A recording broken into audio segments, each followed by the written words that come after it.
So you want to know what the best class is in Baldur's Gate 3? Well, this video is going to break that down for you in very simple steps. I have over 100 hours in game. I've made many guides about Baldur's Gate 3, and I originally had a tier list, but I thought after 100 hours, it's time to update, come back, and tell you what you should be playing in Baldur's Gate 3. Let's get right into it, and be sure to click on the timestamps for exactly the parts of the video you want.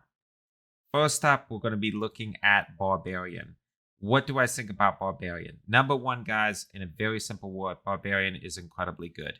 If you're new to D&D, if you're new to Baldur's Gate 3, it's a great class to pick.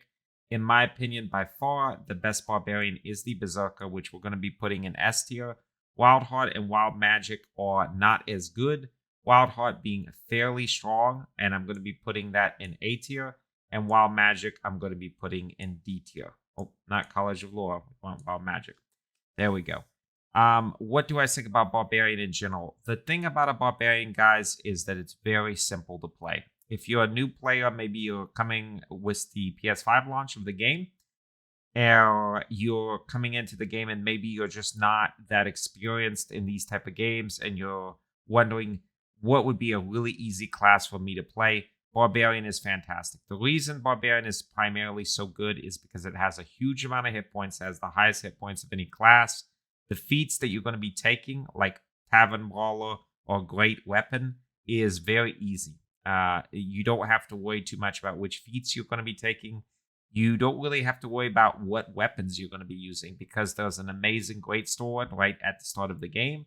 You can look at my Barbarian guide for all of that.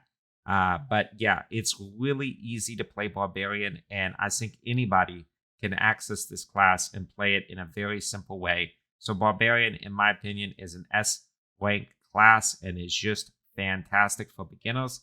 Even if you're getting more advanced in the game, I think Barbarian can be a lot of fun.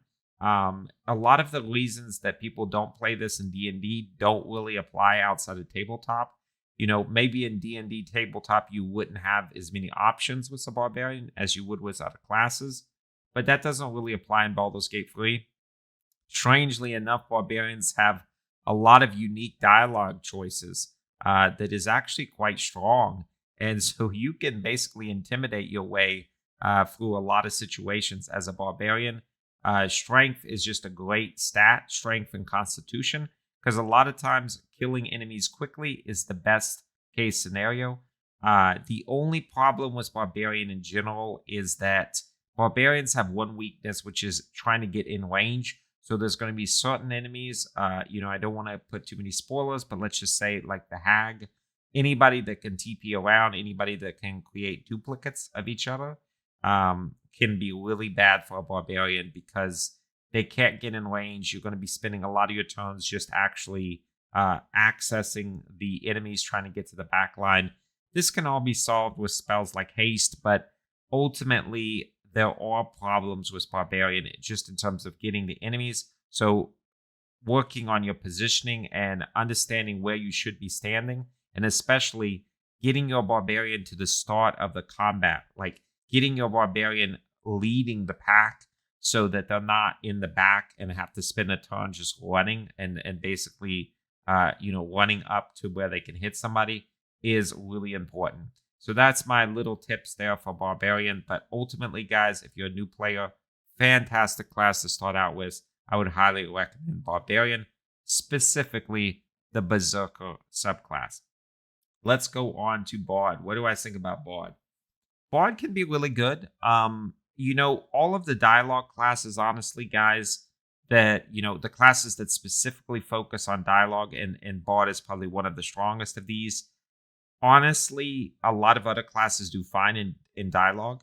Like, I have a little bit of a hard time recommending Bard, because the thing is, I feel like Warlock, which uses Charisma, is really, really good and has more damage than Bard. However, Bard's not a bad choice in class. I just wouldn't recommend it to a newer player, because I feel like it is a little bit harder to play. I feel like it's more focused on support and buffs. And a lot of times in this game, hitting things over the head and hitting things hard is honestly sometimes the best way to go about things. Like I said, even Barbarian has a lot of dialogue choices and you can pass very hard skill checks. So Bard is okay.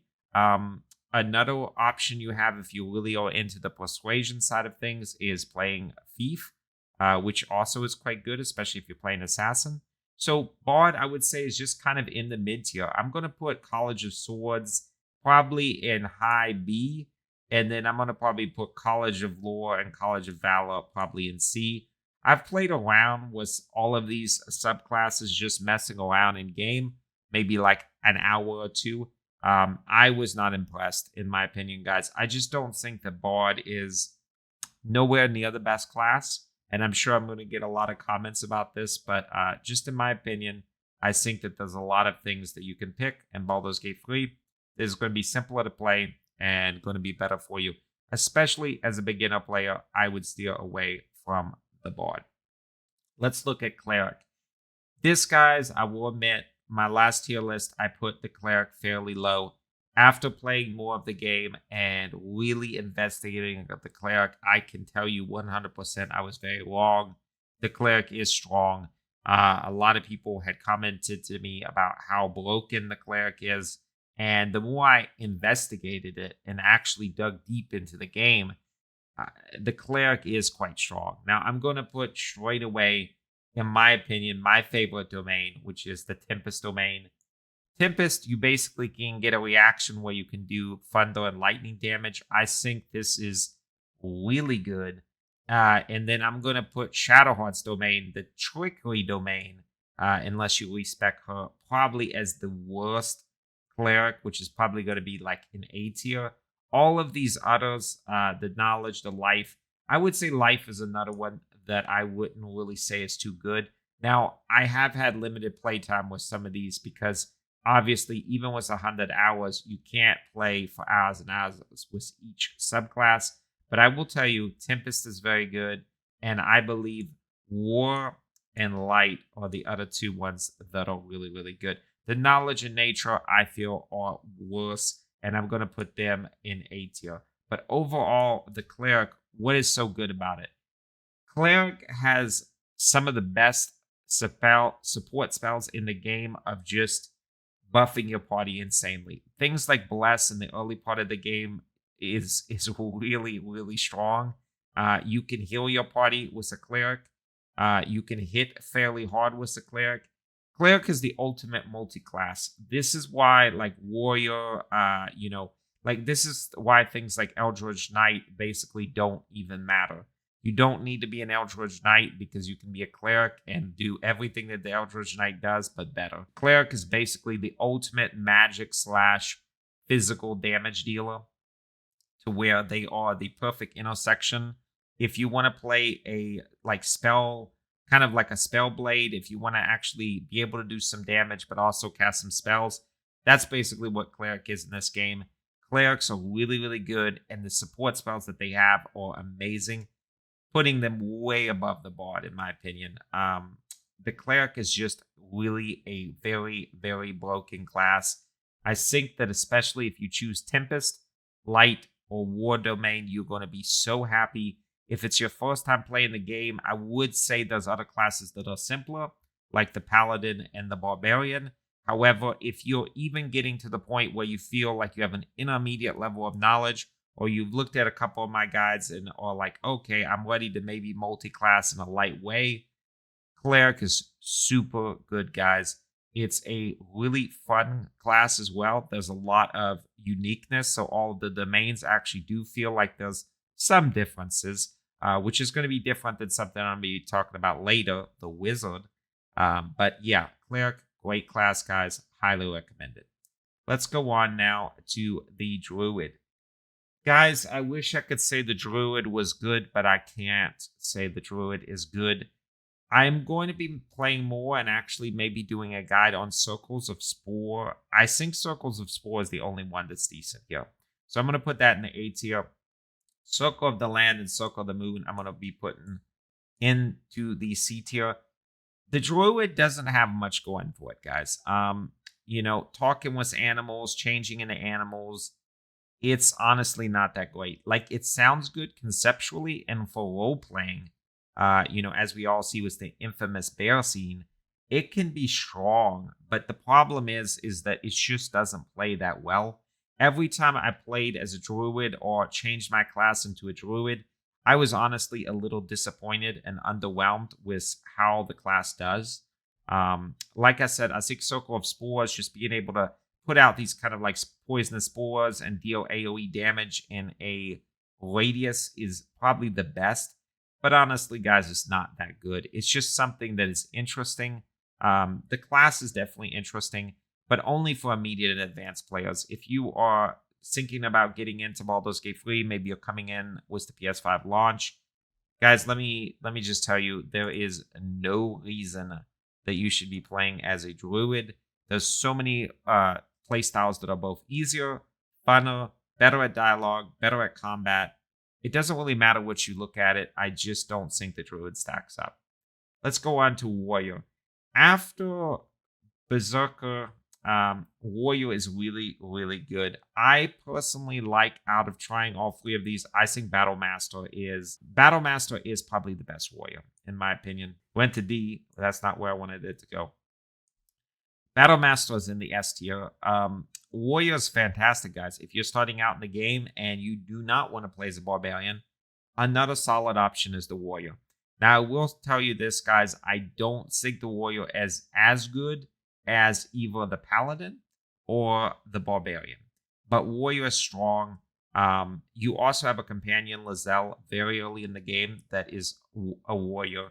So you really have the Warrior subclass, kind of the Warrior class, and the Battle Master or Champion or Eldritch Knight subclass already taken, and you can get that very early in the game. But if you want to play it as yourself, it's really, really good. Superiority die are really good. Basically, it's allowing you to use your action and your bonus action together to have some unique effects, oftentimes, attacking with advantage and things of that nature. In my opinion, it does not reach up there to Barbarian, and it definitely does not reach up there to Paladin, but it's good. So I'm going to be putting Battle Master into the S tier, and then I'm going to be putting Champion and Eldritch Knight probably somewhere around B tier. I will actually put Champion in A tier, and I will put Eldritch Knight in C tier. The reason I would say Eldritch Knight I wouldn't play, there's no reason to play Eldritch Knight. You could play a Cleric. It's just straight up better. Eldritch Knight doesn't make a whole lot of sense because you're playing as a warrior that has limited spells, but that's basically what Cleric does, and it specializes in it, and it does it better. I don't like Eldritch Knight. I've messed around with it a little bit. Not in my opinion, good. Champion's fine, but in my opinion, Battle Master is better. Let's move on to Monk. Monk is pretty cool, guys. Monk is a more advanced class. I'm going to say that right away. I wouldn't recommend it for somebody that's just coming into the game. I struggled with Monk when I first played Monk, and then when I played it a little bit more, I felt better about it. In my opinion, the best class for Monk is Way of Shadows. Way of Shadows, you kind of get a thief stealth situation going on, and that's really good. Way of the Open Hand is not bad. We're going to put that in the B tier. And Way of Four Elements, we're going to be putting in C tier. I just feel like Way of Shadows is the way to go, but Way of the Open Hand, solid. Now, I will tell you this, guys. Monk can be incredibly broken. You're going to be seeing some things online, like how you can deal 240 damage per turn with the Monk. There's definitely some very broken things you can do with the Monk. The Monk can be good if hyper-optimized, but ultimately, from a newer player's perspective or from a player casually playing the game, I don't believe the Monk is that strong. If you want to min-max it, the Monk can be one of the best classes in the game. But again, guys, I'm trying to put this tier list together as somebody would be playing the game organically and not a D&D, hyper optimizer. So this is really assuming that you're going to play the Monk as the Monk in a standard way throughout the majority of the game. And in that way, I think the Monk is strong, but not the best class overall. So let's move on to the Paladin. I'm just going to tell you guys that the Oathbreaker Paladin right away is one of the best classes in the game. We're going to put that way up there along with the Tempest Domain Cleric and the Barbarian Berserker. Paladin is incredible. Now, why is Oathbreaker the best class for Paladin or subclass for Paladin? The reason Oathbreaker is so good is you basically don't have to do anything choice-wise.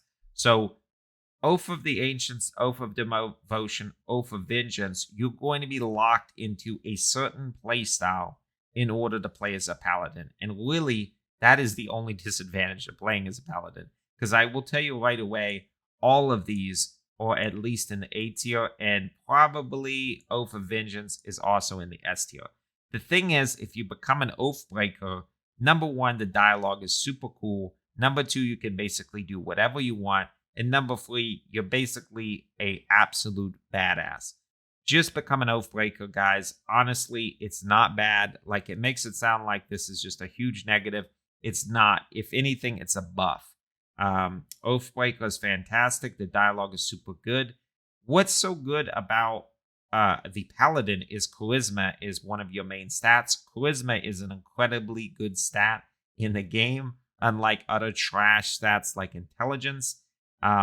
Because you're basically a warrior that can go up and hit things with incredibly hard, basically channels. So basically what a Paladin is you go up, you run up to an enemy, you channel like a divinity power into your Warhammer or axe or sword or whatever you're using, and you hit an enemy incredibly, incredibly hard. That is the TLDR of the Paladin, and the Paladin is incredibly good.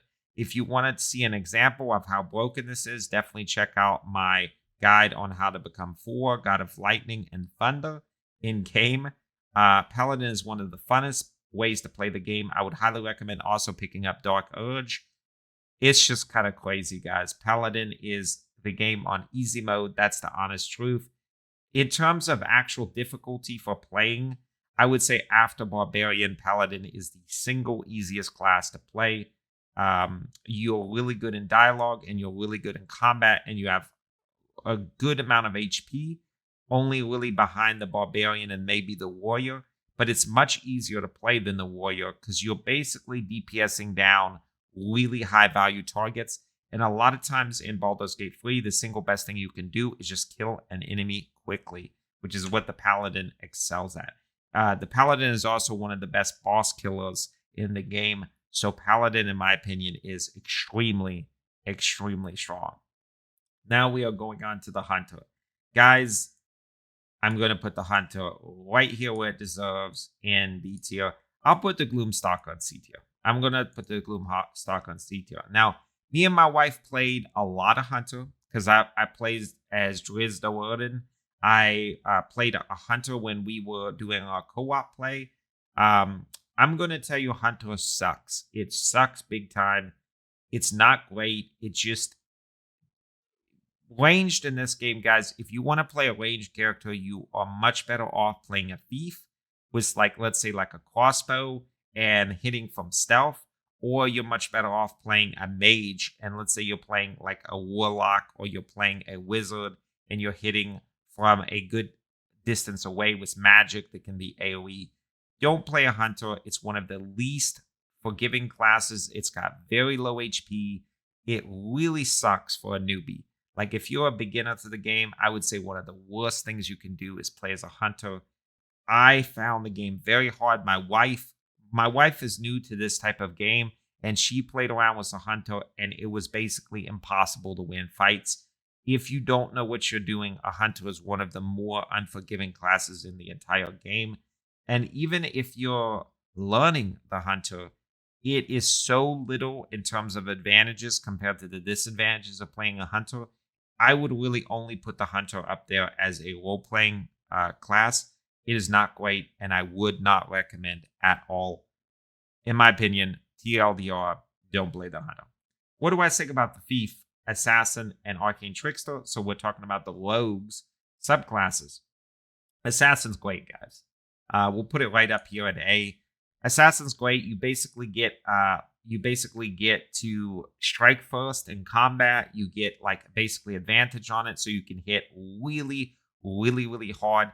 I have a gnome that is basically naturally stealthy. Gnome / halflings can be really, really good here. If you get proficiency in like stealth and play as a rogue, you could just hit really, really hard. Even in the beginning of the game, you can be hitting for like 25, 35 points of damage when you attack out of stealth. Assassin is a amazing subclass. I believe this is a subclass that either didn't exist or was different in D&D. Thief is okay. I'm going to put that in the B tier list because honestly, Thief doesn't give you a huge amount of advantages, but ultimately, what you don't want to be playing as a rogue is the Arcane Trickster. I'm going to be putting that straight where it deserves to be in C tier. It's just not that great, guys. Thief is really nice class, and I wouldn't mind any new player playing it. But I would highly recommend playing as Assassin. I just think Assassin, with all of its combat bonuses, is just too good. You're going to be hitting really hard in turn 1. You're going to be hitting extremely hard out of stealth. It's just a really, really good class. Now, I will say that Rogue, compared to other classes, it's a little bit more dependent on itemization, and it's a little bit more dependent on race in terms of optimizing things, because you still need to make sure that you're in stealth. You still need to make sure that you're kind of out of light and away from the main combat, so you can be getting that advantage and basically hitting enemies for very high amounts of both critical damage and just high sneak damage, basically. So sneak attack from Rogue, it's really powerful. It's not as beginner friendly to play, but one of the things that I would really say is so good about the Rogue is that the Rogue allows you to pick open so many chests in the early game, and that allows you to have a lot more money, and money, it allows you to have a lot more items. So it is quite good in this way. Also, if you have characters dying, you're going to Withers to respect people.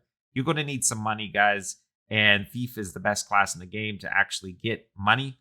Or Thief subclass is the best subclass in the game. But Rogue, like for instance, the Assassin, it's all of the subclasses of Rogue are really good at picking locks and getting that coin. So I would say definitely Rogue, very, very good choice. Now we're going to be going on to Sorcerer. What do I think about Sorcerer? Sorcerer's a weird one, guys. Sorcerer's a weird one. So Sorcerer, you're still dealing with charisma. It's not bad. Now, I will tell you this right away. I've played Sorcerer probably the least of all the classes in the game. I just don't think it struck me. It didn't pull me in, but Sorcerer is good. I will say Wild Magic. Anything that deals with Wild Magic immediately in D tier. I'm not a gamble type of guy. I wouldn't recommend it. Draconic Bloodline, I played around with, and I think Draconic Bloodline is quite nice. I really do. I think Sorcerer is a good class to play. It's not as good as Warlock, in my opinion, but it's pretty good. Storm Sorcerer is also pretty good. I think it's probably a little bit worse than Draconic Bloodline, but that's debatable. The thing about Sorcerer is, my only problem with it is I just think Warlock is a little bit better. But, ultimately, whatever you want to roleplay as is fine here. Honestly, I think both of these classes play a little bit easier than the Wizard. And the Wizard, we're going to be talking about its problems and why the Wizard is a unique class in Baldur's Gate 3 very soon. But ultimately, Sorcerer, not bad, not great. Not a super beginner-friendly class. Not the worst class in the game. I would recommend playing the Warlock a little bit more, but, ultimately, if you want to play as a Sorcerer, it's not the worst option. Let's go on to the Warlock. What do I think about it? The Warlock is a great class, guys. The Warlock is a great class. In my opinion, of these subclasses, I like Fiend the best, but I think Great Old One and Archfey, not bad at all. I would put them right in A tier. I've played the most with the Fiend, so maybe that's why I actually enjoy Fiend the best. The thing about the Warlock that you have is you have high charisma, so you can basically win most dialogue checks. If you get basically proficiency and you go into persuasion, you can talk your way out of a lot of combat. Another really great thing is the Warlock. If you put, let's say, Misty Step on a Warlock, and then basically you hit with Eldritch Blast and you hit from high ground, the Warlock is just really good. It doesn't have many disadvantages. It's probably one of the best spellcasters in the game. Since it has good dialogue, it's much better than the Wizard. And if you look into how D&D works, and then by extension Baldur's Gate 3 to some example, what you're going to notice is that charisma is a much better stat than intelligence in terms of saving throws, in terms of just what it gives you, in terms of dialogue options. A lot of times intelligence, which is, we're going to be covering the wizard next, that's the wizard's primary stat, just doesn't live up to charisma, which is going to be basically for the warlock. So because it's a charisma based class and because it has really good spells like Eldritch Blast, what is it, Agonizing Rebuke, I believe it is, it has really strong reactions as well. And what reactions basically do is, an enemy hits me, I'm able to hit them for a number of points of damage back. And so it's really good in that way. Warlock is super strong. If you do not play Warlock, definitely pick up Will. I think he's an amazing character, amazing companion, and he's a great Warlock. So you can kind of test out the class a little bit. You can kind of see what you think about it. And you're probably going to notice after playing with Will versus playing with Gale that Will is pretty much the stronger option. Now, I will say Wizard really starts to ramp up as the game gets on. If you get in Act 2 and 3, Wizard becomes way better. But in the early game, Wizard had some big problems, and we're going to be talking about that next. But what I really do like about Warlock is that you kind of are a really good Spellblade. You can also, attack and actually fight in melee combat to some effect, where Wizard is, you are basically useless in melee.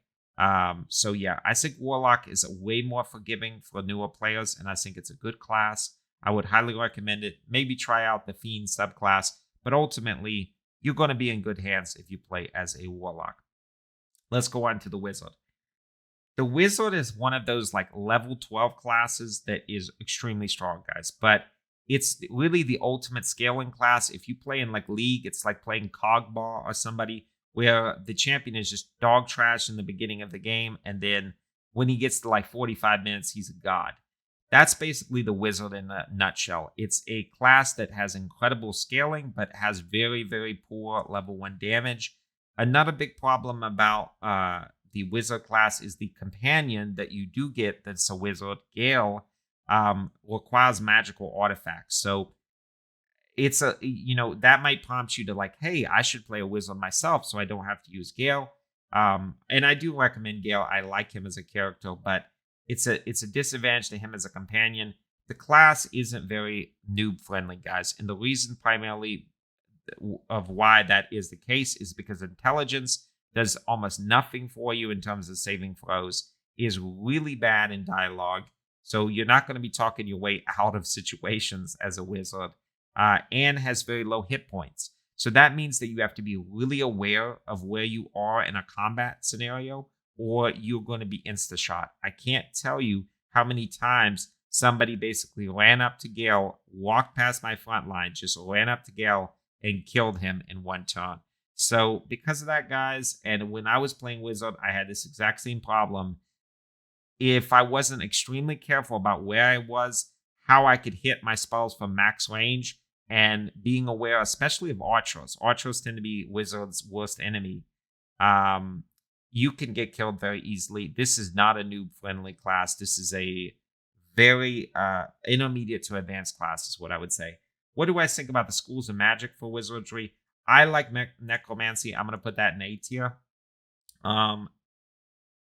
This is Wizard, even though you get a lot of these classes and you think they're going to all be like amazingly fundamentally different, most of the spells you can pick from any class. So it's not going to be a real game changer, guys. A lot of times it comes down to certain spell scrolls are cheaper to learn if you're a specific school of wizardry, and you do get certain passive benefits, but it's not a game changer. It's just a kind of flavor. It's kind of like ice cream, if you have chocolate ice cream, if you have vanilla ice cream, if you have strawberry ice cream, yes, they do taste different, but they still have that creamy texture of ice cream. Wizard's the exact same thing. Don't expect that, one thing's going to be like biryani and then the other thing is going to be like pizza. That's not the case. They're still in a realm of the ice cream analogy. They're going to kind of taste somewhat similar with some different flavorings of it. Transmutation, I like okay. Illusion, I think is probably one of the worst ones. I've messed around with some of these. Evocation, I like a little bit. Divination. I think divination is another one that I would put. Where did it go? Okay, it doesn't deserve the. Sorry guys, sometimes dragging is a little bit hard onto your list. Maker, divination, and necromancy are probably two of my favorites. I really like how divination, you can basically get these dies that allow you to reroll, basically influence fate. So I think divination can be quite good. Enchantment, I haven't played around with that much, but I don't think it's that good. Abjuration and conjuration, I would say probably about even. I would put these in the B tier. They're not terrible, but they're not great. And that's what I want to say about Wizard. It's just, if you're starting out in the game, I would not recommend it. I think intelligence is probably the worst stat in the entire game. And because you're going to be so bad at dialogue, because you're going to have low hit points, it's going to be harder to play as a wizard. So I would just recommend not starting out as a wizard and maybe looking into other options. So guys, let's sum up. Let's actually have the TLDR here. In my opinion, if you're starting out in the game, play as a Barbarian Berserker, play as a Cleric in the Tempest domain, or play as a Oathbreaker Paladin. Those are the 3 top classes that I would recommend if you're starting out in the game. If you want to play as a ranged class, the Warlock, specifically the Fiend archetype, is going to be really, really good. In my opinion, the other classes that you could play and kind of would have some interesting things is Rogue Assassin. I think that's really good if you're a primarily money-focused individual. Like, you want to loot everything, you want to sell everything, you want to really influence vendors, maybe you want to pickpocket.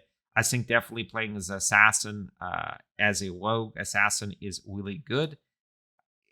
After that, guys, I think the classes become a little bit worse. What I would really not recommend for any new player, do not play as Druid, do not play as Wizard as a primary class. Get a companion for these. Don't play as any of the wild magic subtypes. They suck. And don't play as a Ranger, specifically as a Beastmaster or Hunter. They're even worse than Gloomstalker. If you want to play as a Hunter, definitely pick Gloomstalker, but really avoid, guys. That's my recommendation. Hopefully this guide helped you. This has been with 100 hours in game. I'm sure there's a lot more to learn. I'll probably make a new one at 200 to 250 hours. If you like this video, crush that like button, hit that subscribe. I'm glad this was able to help you. Let me know in the comments what you guys think. And thanks again, guys. I'll see you in the next one.